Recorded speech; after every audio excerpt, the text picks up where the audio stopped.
สวัสดีจ้าสวัสดีท่านผู้ชมทุกท่านนี่เป็นผลการออกรางวัลหวยฮานอยพิเศษประจำวันที่16พฤษภาคม2569รางวัลเลข2ตัวรางเลขที่ออก51รางวัลเลข5ตัวรางเลขที่ออก09151รางวัลเลข2ตัวบนเลขที่ออก96รางวัลเลข3ตัวบนเลขที่ออก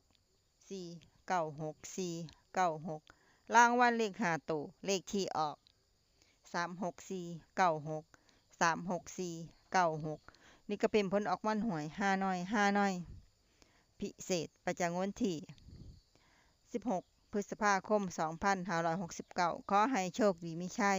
ถูกหวยฮานอยพิเศษได้รับเงินกันทุกคนด้วยจ้าฝากไว้ในเด้อจ้าSubscribeกดติดตามและเป็นกำลังใจขอบคุณทุกท่านที่เข้ามารับชมและรับฟังแล้วมาพบกันใหม่ในผลการออกหวยฮานอยในเวลา